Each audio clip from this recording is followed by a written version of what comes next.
The NFL regular season and playoffs are over. The Chiefs are Super Bowl champions. So I've got a post-Super Bowl mock draft. So many people on Twitter saying, oh, it's baseball season. Wrong. It's NFL draft season. February, March, April, even into early May. It is NFL draft season. Although I do have a second channel for baseball if you're interested in that. Bengal Plays down in the description. New MLB The Show coming out in the next month or so. But it's NFL draft season. For real. And I've got a very interesting mock draft. I took, some big chances in this. Obviously, you want to stay within the realm of possibility, but I tried to experiment with some real different scenarios in this one. And of course, because it's different, some of you are not going to like it. That's fine. I'll try to explain everything I do. Maybe you can get on board with some of these things, but this one's a little bit out there. But still within the realm of possibility, we're experimenting here today. Number 1, got the Bears going with Caleb Williams from USC. There's still obviously a chance that this ends up being Justin Fields sticking in Chicago, but I think that if there are so many questions about whether Justin Fields is or isn't the guy, he probably isn't the guy. It's safe to move on. And you have the number 1 overall pick with a phenomenal quarterback prospect in Caleb Williams. Drake May, I still view as QB 1A and 1B with Caleb Williams. So I think these are 2 tremendous QBs at the top of the board, and you don't really have to stick with Justin Fields, who will end up being more expensive. Now, you could also get some value back for him. Who knows what that's going to end up being, but I do expect Justin Fields to be traded and the Bears to take a QB at number 1. And I think the Commanders are going to take a QB at number 2. I think it's Drake May. As I mentioned, QB 1A, QB 1B with Caleb Williams for me. I think Drake May is an incredible prospect, and he has a lot of experience in an air raid system that fits with Cliff Kingsbury, right? So this is a guy who is used to throwing the ball 40 times a game. He's someone that can throw the ball downfield accurately. He is on time. He can go through his progressions and reads and hit the right receiver. Now, didn't always have the most help in 2023. I wouldn't let that discount how good of a prospect he is at the quarterback position. And that is the most valuable position in the NFL, in football, right? So a lot of people have speculated about him moving down the board, what his true range might actually be. At the end of the day, for me, the quarterback is the most valuable position in the NFL. You have a number of teams that need quarterback. Chicago will throw in that mix, obviously. The Commanders, the Patriots, the Giants, the Falcons. We're going to stick with the Titans with Will Levis for now, right? The Vikings, the Broncos, the Raiders, the Saints, maybe even the Seahawks as well, right? So I don't see a quarterback getting pushed down the board when everybody needs a QB. I just don't really see it happening. And for that same reason, I have the Patriots going Jaden Daniels at number 3. Marvin Harrison Jr. would put up a really good argument, I would think. But at the end of the day, the ceiling for both Daniels and Harrison Jr., if they both reach it, the QB is just more valuable. It's the most important position in football. It's why they're getting paid at the top end twice as much as any other position in the league, pretty much. And if you think that a guy like Jaden Daniels can be your future franchise QB, you're just not going to take a wide receiver over him.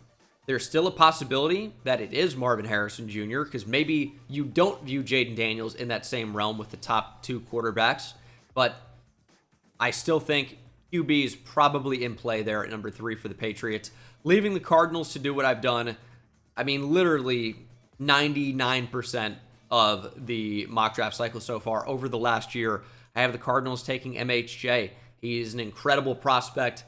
He is as good of a receiver as I've seen in the past decade, and I think that that type of player is a top 5 lock and probably would go even higher if there weren't so many talented QBs in this class. At number 5, it's been Brock Bowers for me. It will continue to be Brock Bowers for me for a lot of these mock drafts, especially after the Chargers hired Greg Roman as offensive coordinator. He just prefers tight ends to wide receivers historically. So I think that Brock Bowers is a likely selection here. However, I'm going to mix it up today. I'm going to go Malik Neighbors. They also need receiver. And at number 5, it could be a little bit rich for a tight end, a little bit early, right? Bowers is an incredible prospect. Incredible. He has as much juice as you've seen from the tight end position. He's able to eliminate pursuit angles. He's able to catch screens and turn up field and run past defensive backs. Brock Bowers is different. Now, as a blocker, can be overwhelmed at times by the bigger guys up front. We'll see what his actual weight comes in at the combine. Kind of seems like he plays more around 225 or 230 compared to his listed 240. Again, we'll see what he comes in at the combine. But if he can add more weight and functional strength and do better against defensive ends, he's going to be the best tight end prospect we've seen. I don't know. I don't want to be too crazy, but in a long time. I'll just say that. Incredible receiving prospect. So he's not just a tight end, but at the same time, it still might be a little bit early for Brock Bowers at 5. Although, I'm going to be back there soon. I'm going back to the well for sure. Neighbors is an incredible receiving prospect. Best run after catch player in the draft, and can get down the field about as well as anybody. In a class that has anybody but, Marvin Harrison Jr. in it, he is the best receiving prospect in the draft for me. Now, some people have Roma Dunze ahead.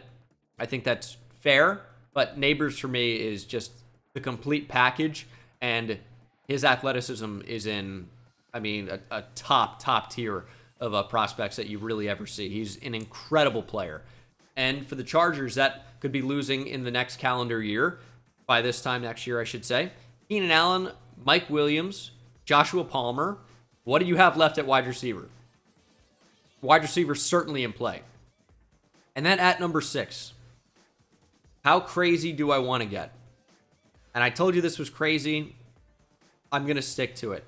I'm going to have the Giants trading out of the number 6 overall pick, and I'm going to have the Denver Broncos moving up.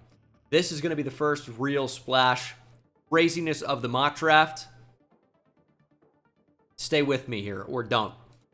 I have the Giants moving back. It'll be at least 2 first-round picks.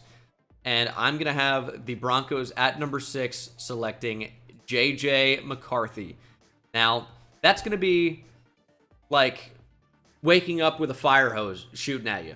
That's going to be jarring and shocking to a lot of you. And I've said the whole process that the NFL likes J.J. McCarthy a lot more than the general public does. And part of that is what I've seen and heard from Dane Brugler of The Athletic, who I view very highly. He's really got his finger on the pulse. A lot of sources in the NFL. And he expects J.J. McCarthy to be a top 12 pick. And for J.J. McCarthy, a lot of people will point to his numbers and the fact that he wasn't really asked to throw very much at Michigan. But the fact of the matter is, when you watch J.J. McCarthy, when you actually watch him, you're doing focused film study on J.J. McCarthy, he can make all the throws. He is a tremendous athlete. And even though he was only asked to make 1 or 2 big-time throws a game, he's able to do it. He's able to thread the needle. Now, he's a little bit leaner at quarterback. He's a skinny guy in terms of what we usually see for an NFL quarterback prospect. But he's also quite young and still developing. But he is smart enough to be able to go through reads and progressions, one and the same, and get the ball out on time and accurately. He's not afraid to check down. Or he's able to push the ball down the field. That's maybe more of a not afraid thing. And then the check down is just smart enough to be able to take what's there. He is a quarterback that the NFL's really going to like. And also, as much as I think that quarterback wins are not a real stat, it's a team game, a lot of NFL franchises view that differently, and maybe for good reason. J.J. McCarthy is a proven winner, and if you want to win in this league, you might take one of those guys from a storied program that just won a national championship with J.J. McCarthy under center. It was a very run-focused attack, no question. But now J.J. McCarthy, best buds with Coach Jim Harbaugh, now going to be playing in the same division against him with Sean Payton, who's moving up for his quarterback. And if there's anyone that can develop that guy, it's Sean Payton. I view that as a real possibility. Now, that's going to be jarring, but J.J. McCarthy has as much potential as really anybody in this draft at QB. Unreal arm talent and unreal mobility. He is as fast in a straight line as anybody in this draft at QB. That includes Jaden Daniels. That includes Drake May, Caleb Williams, obviously. And are there any especially fast quarterbacks on the board? Joe Milton has some big-time speed. But, yeah, JJ can really, really run and throw It was just a run-focused offense at Michigan. They did what they needed to do to win. They weren't playing to build up a quarterback draft prospect. They were playing to win games, and that was handing the ball off to Blake Corum or Donovan Edwards or whoever it was back there, right? So there's a chance that he ends up going very high. And number 6 even could be a possibility to the Giants, or the Falcons at 8, or the Vikings at 11. Broncos maybe sticking at 12, or the Raiders at 13, Saints at 14. I just think it's a real possibility. Broncos have been rumored to move up. There you go. Because if they stick at 12, does JJ get there? Does another team move up? Do you have to settle for Bo Nix? Maybe you like Bo Nix more. The draft is going to be crazy this year, as I feel like I say every year, which is a good thing. It's such a fun time as we get to the Titans at number 7. I'm going to go with Olu Fashanu. I'm back to him as OT1 in this mock draft, at least. I still think he's about the best tackle prospect in this draft.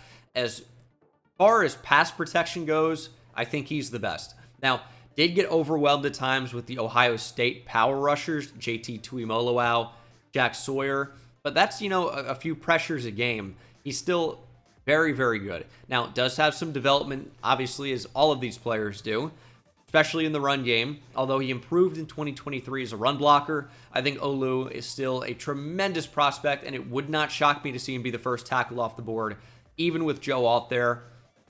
I think both of them could be top 10 picks quite easily. We'll have to see. Olu ends up being the number 7 overall pick for me today. Could be Alt, could be Fuaga, who knows. At number 8, have the Atlanta Falcons. This is a bit of a tough one because it'd be so easy to just plug in Rome Odunze. They brought in a new head coach, of course, the DC from LA, the Rams, I should say. Did such a good job. Former Tampa Bay Bucks head coach as well, interim. Didn't do a great job, but a lot of people weren't really excited about the hire of Raheem Morris. I think he's a good DC. I hope he's going to end up being a good coach for the sake of the Falcons. I don't know that this ends up being a wide receiver for that reason. New defensive guy, maybe wants to build up that defense, which could use a ton of work. The receiver position is a problem, but is it a problem that needs to be solved at number 8 when this is a tremendous receiver class and do something down the board? I think that's a possibility. I think you're probably not going to get a Dallas Turner down the board. That's my pick here at number 8. Yes, I know they need quarterback, they need receiver, but Dallas Turner at 8, he's such a good player. I don't know why he's not getting more hype. He is a freak athlete who's really good against the run, still developing as a pass rusher, but has shown some really, really good chops as a rush player. So I like him a lot as a prospect. I think he's a top 10 pick. The Falcons make a ton of sense. Need to improve that pass rush. Dallas Turner does it in a big way. Bears at number 9. Well, Rome Odunze makes a ton of sense here. They really need help at receiver. Probably losing Darnell Mooney. And Darnell Mooney, kind of disappointed in 2023 anyway. Love DJ Moore. Getting Odunze into the offense with Caleb Williams now. What a fun combination. I've been doing this a lot. I think it's a real possibility if Odunze makes it to this spot. I think his range is probably as early as 4. And I've seen, people that think he could escape the top 10. I think I could get on board with that as well. All it takes is a couple teams to move up for, a different player, bolster the trenches on both sides of the line. I think Odunze probably doesn't get past 14, and it could go as early as number 4, because that'd be a scenario where I think Harrison Jr. goes at 3, and then the Cardinals opt to take a wide receiver instead, but they could trade down. Left to see. Jets at number 10. Joe Alt's on the board. I think it makes a ton of sense. Could be your just franchise left tackle right away. Apparently, Joe Douglas, the GM of the Jets, really likes Talisa Fuaga. Who knows if that's smoke or not?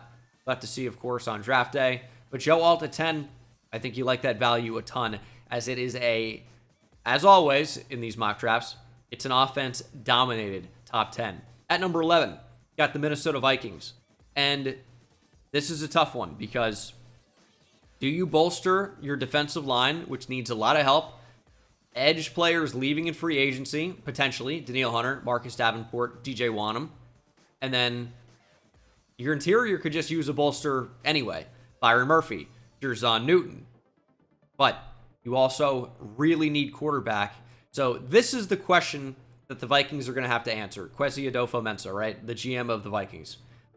Do you like Bo Nix enough at 11 to take him at 11 and be your starting quarterback? Or do you just go ahead and draft defensive line? I think those are really the two leading options for the Vikings at 11. It's certainly early for Bo Nix, but 6 is probably early for J.J. McCarthy. But QBs go early when they're talented enough. Bo Nix is a talented player. He's got a pretty good arm. He's got the leadership that teams love. He's a tough player. He's overcome adversity. These are things that do stand out to NFL teams. And Bo Nix, I'm kind of talking myself into at number 11. I wouldn't at number 11. But I recognize that he could be a very good NFL QB. You know, if we see a guy like Brock Purdy be very solid in the NFL in 2023, wasn't perfect, obviously. Bo Nix is a better prospect than Brock Purdy is by a mile, right? So, I don't know. It's tough. I think I am going to end up going Bo Nix at 11. I recognize that it's early. This could very easily be Jared Verse or Byron Murphy. Hook him. But going to go Bo Nix today at 11, where quarterbacks kind of rush up the board. And if J.J. McCarthy is going to go in the top 12, well, he could certainly go at number 6. Apparently, the Giants are even a team to watch with the draft in general. We'll see if that ends up being true. The Giants, under Joe Shane, have been famous for smoke screens. Did so with Kayvon Thibodeau, right? Saying, we don't like this guy at all, interviewed terribly. Boom, Giants draft him, loved him. I don't know. Giants back on the board at 12, though, after trading down. And unfortunately for them, Rome Odunze doesn't make it to 12. That probably would have been the pick there. Could have even been the pick at 6, and you're not mad about it. Not mad about it. Jared Verse could be in play. The Giants have so many needs. It's so easy to pencil in a receiver because the Giants really do need an upgrade at receiver, but they could also use a tackle. They could also use a defensive end, maybe even a defensive tackle. They could use help all over the place. Really, really could. In the end, I'm doing what I've been talking about for a while, and I am pushing Brian Thomas Jr. up the board. I think he's such a great player. He is a wide receiver 1 in the NFL with tremendous deep speed, really solid hands, and brings size and speed to a receiver room that the Giants do not have. You have some size with Isaiah Hodgins. We'll see if he ends up being a Giant long term. Kind of doubt it. And you've got speed with some guys like Harris Campbell. We'll see what his future is. Probably not with the Giants, I would say. Wan'Dale Robinson's a slot receiver. Jalen Hyatt, obviously a ton of speed. But Thomas has the combination of size and speed. That's pretty rare to find. And I think he could end up being a top 15 pick easily. I always have him fall in these mock drafts because I just have a run of no receivers. If a team that needs a receiver ends up being, you know, at number 12 instead of number 6, because they're going to stick with Daniel Jones and don't necessarily think that Rome Odunze is worth not having an extra first-round pick next year, Thomas Jr. at 12, I think, is pretty awesome. If you don't know Brian Thomas Jr., familiarize yourself with him. He is a stud. Love him as a player. At number 13, have the Las Vegas Raiders, another quarterback-needy team. Also, Brock Bowers falling down the board a bit in this, but that's going to happen, and I'll talk through where he ends up going, and it's kind of fun, but we'll get to it in a moment here. I'm going to have the Raiders going with offensive tackle Talisa Fuaga from Oregon State. He was fantastic at the Senior Bowl. As I've mentioned the entire process, he is somebody that is the most fun to watch offensive lineman in this class. He is a mauler in the run game and can certainly hold up in pass pro, and we saw him dominate at the Senior Bowl for the most part. Got beat on a couple of reps from some speed rushers, but that's okay. You know, he is certainly very, very good. For the Raiders, they need an upgrade at right tackle. He is a plug-and-play right tackle. And then you have a really formidable duo on both ends there with Colton Miller and now Fuaga at right tackle. Saints at 14. I'm going to stick here with the tackle theme and the right tackle theme even at that. It's J.C. Latham from Alabama. Big question marks on the offensive line for the Saints. Really both sides of the line. But we're going to go right tackle here today instead of defensive tackle or defensive end. Latham is really big and also a mauler. Really fun player to watch. And the Saints have a lot of questions at right tackle. Ryan Ramczyk's been so good for so long. Really bad knees. That does not bode well for an offensive lineman, or really any player. It doesn't bode well for any athlete. The knees are really a huge part of a movement, especially when you're talking about the trenches. It's a leverage game. You got to be able to anchor as an offensive lineman. And if you can't do that, you're in trouble. So Ryan Ramczyk's career is in jeopardy. Good look to replace him. And even if he sticks around, you can still use an upgrade at tackle on the other side. So J.C. Latham ends up being my pick there. At number 15, the fall for Brock Bowers is over. Now, I criticize this. I say criticize. I don't really mean it harsh criticism. Just I wasn't fully on board when Daniel Jeremiah had him at 15 when I reviewed that mock draft. I was not aware of Andrew Ogletree's domestic violence at that time. It happened very recently, and I just didn't know about it. So Andrew Ogletree certainly in jeopardy in Indianapolis. Mo Alley Cox and Kylan Granson are not going to stop you from taking Brock Bowers. And as much as I love Jelani Woods, he really didn't play at all in 2023 because of injury. And while his potential is still amazing, could be as a tight end too. Brock Bowers is an amazing receiver. The Colts could certainly end up taking wide receiver here if they don't bring back Michael Pittman Jr. But in the event of no wide receiver that you like on the board, Brock Bowers has fallen into your lap. And obviously the tight end room is not as good as it should have been with the Andrew Ogletree DV stuff. And obviously hate to see that. Injury stuff from Jelani Woods also not great either. Bowers ends up just being the best player available at number 15 for sure. So it ends up being something that makes sense. He falls a little bit. Colts jump on him. I can get on board with it now, obviously. Seahawks at 16. No quarterbacks really worth taking at this point. You know, could be Byron Murphy, could be Jer'Zhan Newton. I'm going to go back to the well. It just makes too much sense. Troy Fautanu from Washington could slide right inside to be a starting guard right away.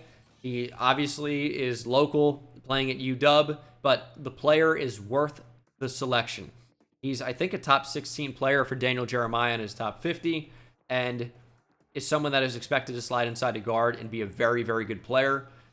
And for the Seahawks, how can you hate on that? Guard is a need for sure, and Fautanu profiles is a really good one. I think the Jags would love how this was played out, because at number 17, you have the option to take either Tyler Guyton, another great Senior Bowl performance, or Terrion Arnold. In the end, it ends up being Arnold for me, the potential CB1 in this class. He's a really, really solid prospect and fits in with the Jags really well. Now, you could even potentially move him inside to nickel at times, but he's a boundary cornerback. He can play field corner. He's fast. He's tenacious. And for a team that needs an upgrade at corner, Arnold makes a ton of sense.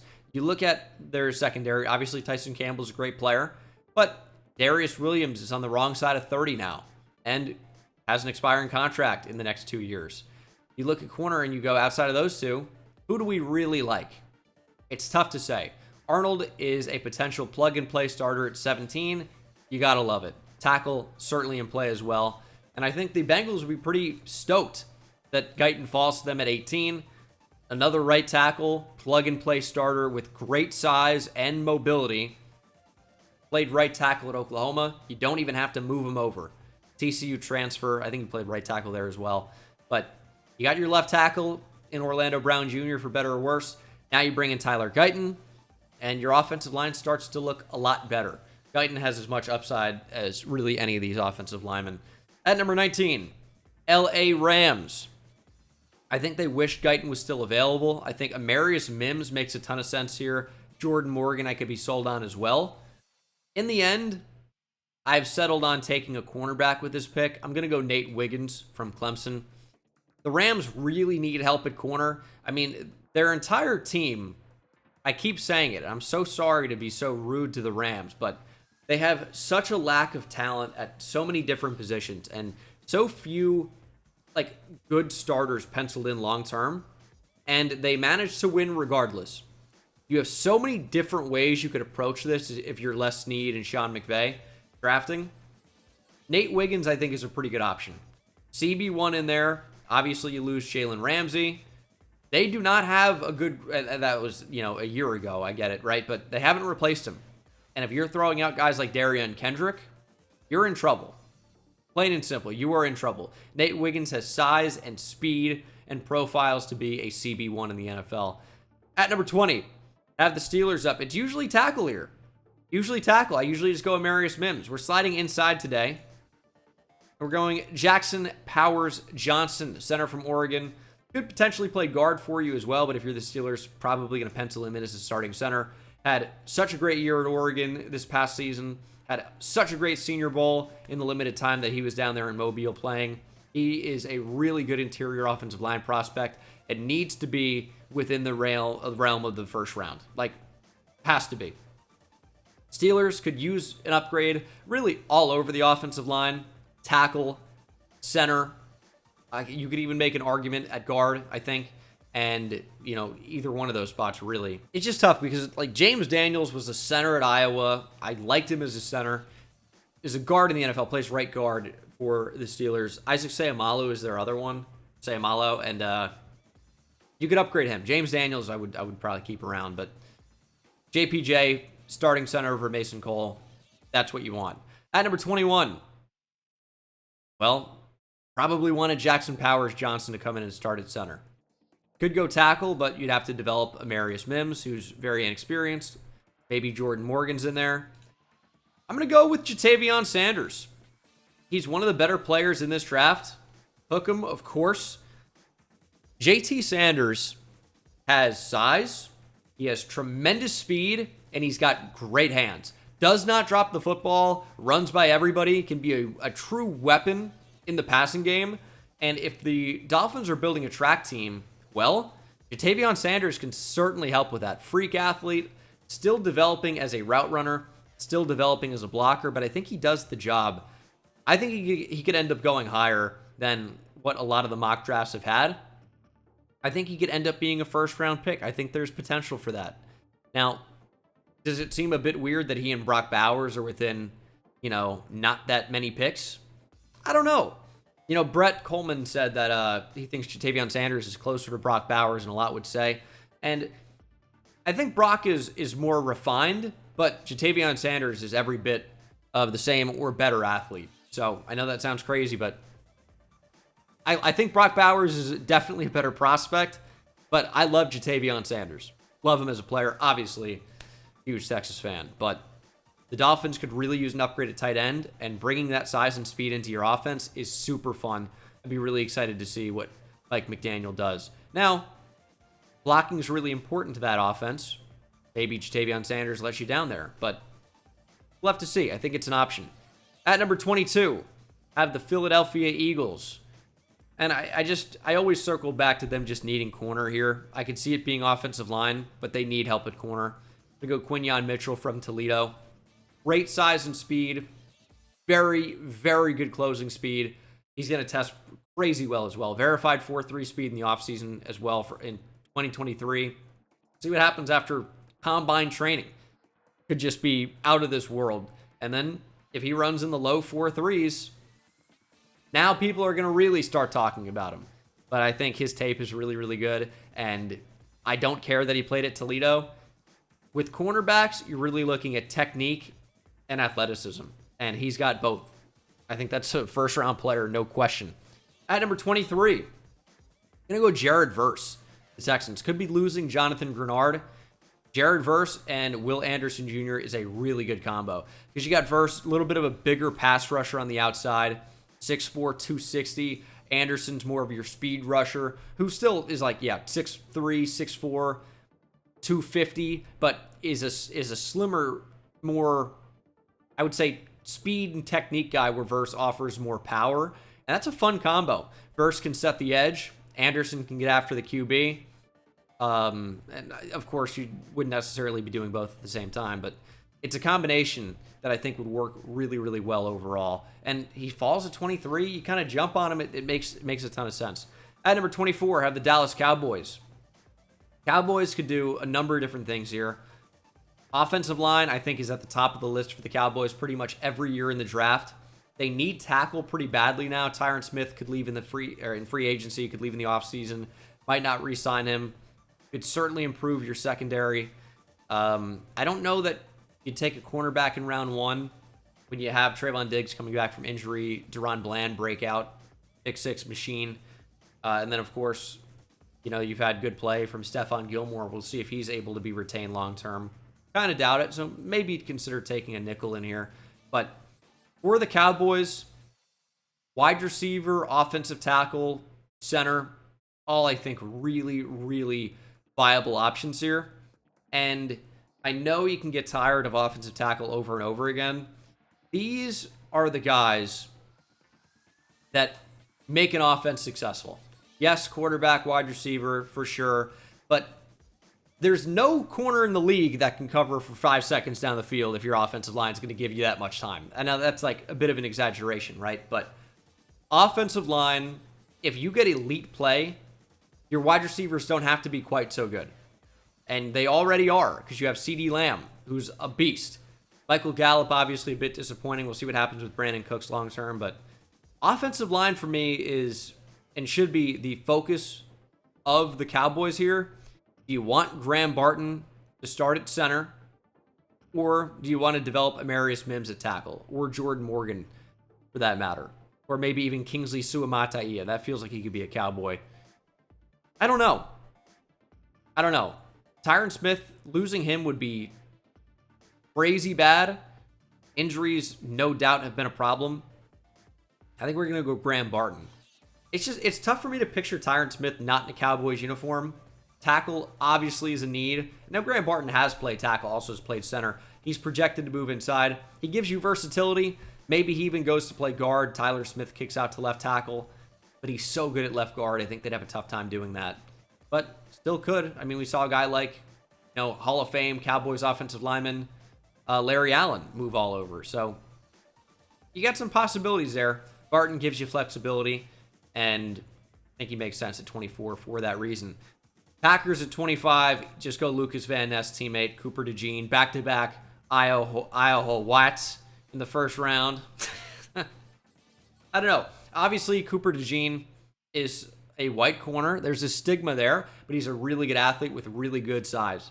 And talk about that profile, 6'2", over 200 pounds. He can move the way he does. Could be a boundary cornerback pretty easily, but could also move back to safety. That's also a need for the Packers. Now, I've seen a couple comments that say, oh, yeah, Cooper DeJean, yeah, everyone's catching on to he's a white DB, now projecting him to safety. It's not about that, right? It's the fact that he tackles so well, and he's able to move all around the field so well. And when he lets his instincts take over, he is so amazing, and that's often near the line of scrimmage. So it's the same reason that you talk about a guy like Devin Witherspoon moving inside the nickel, where he can affect the game more than just taking one wide receiver away as a lockdown corner. You can affect the game more in the run game, especially as a safety or nickel, and DeJean could really shine in those areas, but could also play on the boundary. Good fit for the Packers at 25. At number 26, got the Tampa Bay Bucks. I think Laiatu Latu makes a ton of sense. They need to improve their pass rush in a big way. Latu falls to 26 because of some injury stuff. He's a really refined pass rusher. I think he's going to be a good player right away, and the Bucks could use that. Good fit for Tampa, in my opinion. Got to improve their secondary. Good way to do that is to put more pressure on the QB, get the ball out earlier. Don't have to cover for as long. Laiatu Latu to the Rams at 20, or from UCLA to the Bucks at 26. At number 27, have the Arizona Cardinals. Had them taking Marvin Harrison Jr. at number 4. What do I think's in play here? You could go tackle. I mean, Amarius Mims is actually a decent option here at 27. Could go corner. I think I talked myself into Mims. Amarius Mims is a really, really good athlete. Potentially move in and start at right tackle right away. He's got some development to do. Could shock me if he's starting week 1. I think you move Paris Johnson Jr. over to left tackle in that case. And then you have 2 really good, young, athletic offensive linemen, offensive tackles for the future. Mims has some development to do, no question. But his lack of experience, I don't think, really stops him from being a first-round pick because the potential is so crazy. At number 28, have the Buffalo Bills. It just always seems to be a wide receiver with the way the board falls. It really, I think, has to be. Adonai Mitchell, Keon Coleman, get a big jump ball receiver into that offense. I'll go Adonai Mitchell today from Texas. Hook 'em horns. Yeah, fluid mover, can really get down the field in a hurry because of his long strides. Kind of gets on you in a hurry for that reason. But big jump ball receiver as well. Josh Allen could use that. They just don't have that. Adonai Mitchell gives you a really fun option for Josh Allen to play like recess football in a way, if you catch my drift. At number 29, have the Detroit Lions. And they made such a great run this year. And I like Jerzon Newton at 29. I've done it before. I think guard could certainly be in play. Frank Ragnow with some injury stuff. We'll see if he ends up being back long-term with the Lions. I know he's under contract, but we'll see maybe an early retirement. Hope not. Hope he's healthy, good to go. But could be a decent idea to plan for life after Frank Ragnow, as much as that would suck. I'm going to go Jerzon Newton here. Again, I think interior offensive line could be in play. Christian Haynes has really moved up in the offseason process through the All-Star game. Zach Frazier, of course, starting center. Cooper Beebe, a lot of people like. But Jerzon Newton just falls and just makes sense there. Pass rush on the interior. Great combo with Aleem McNeil. I think we've been upset a little bit by Levi Onwuzurike. Injuries have held him back, quite a bit. Jerzon Newton is what you wanted Levi Onwuzurike to be. Or at least that's what they'd be going for at 29. At number 30, have the Baltimore Ravens. Now, it's tackle or defensive line for me here. Yes, wide receiver is a potential position of need. I'm not sure who of this bunch that they would take. Maybe they'd lean Troy Franklin based on who they currently have. Get some more speed in that offense. Zay Flowers complicates things. He had a DV allegation recently. I don't know. There's a lot going on in Baltimore. They need tackle. Ronnie Stanley, you can't rely on. Morgan Moses, see what his future holds. Their defensive line could be upgraded. The Ravens are just kind of all over the place here. So talented as a team, but you could take so many different positions to solidify things. And corner, I still don't love for them. And when I say that, I mean, I don't love their current depth chart at cornerback. I think they could take one. I'm going to go wide receiver just because I haven't really done it. Go Troy Franklin. Building a track team in the same way that the Dolphins are in Miami. Ravens continue. Lamar Jackson. Zay Flowers, maybe. Of course, some great speed at running back. A healthy, Keaton Mitchell coming back. Troy Franklin could be very fun for Lamar Jackson in that offense. Really stretch the field and space the field even. That's something that a lot of people don't talk about enough, what speed brings to an offense at receiver. It's not necessarily winning deep and getting beyond everybody. It's having those corners and safeties taking preemptive steps back, and that spaces up things underneath and really could make life easier for Lamar Jackson as well. 49ers at 31, obviously lost the Super Bowl. Tackle and corner, definitely up there as big needs. Gonna go tackle. Jordan Morgan's available. I think it makes a ton of sense. Either life after Trent Williams, who's 35, or starting right tackle sooner rather than later. Some also think Jordan Morgan could move inside to guard. You could use help at guard. Just so many versatile offensive linemen in this class. Obviously saw Barton go earlier. Talked about Troy Fautanu and his versatility.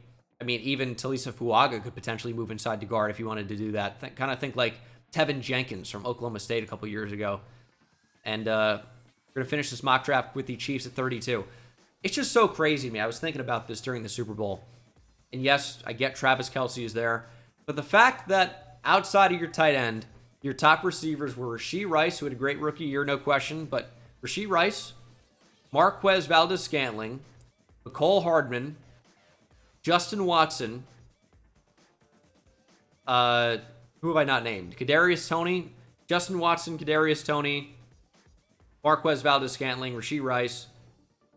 I feel like I'm missing someone, and I'm miscounting. But point being, it is a bad receiver room. I'm not going to be nice and even say not great. It is a bad, bad group. Rashee Rice, I think, was awesome as a rookie. Outside of him, it is a devastating room. Just plain and simple. With Keon Coleman available, he's my pick at 32. Big jump ball receiver for Patrick Mahomes. The same reason I like Adonai Mitchell with Josh Allen, I like Keon Coleman with Patrick Mahomes. You need somebody that can catch the damn football, Keon Coleman can do that in spades. Now, is separation potentially an issue? Yes. Can he win the football up in the air better than anybody else in this draft? Also, yes. That's my mock draft. Kind of crazy. I hope you hate it. See you in the next one. Take it easy.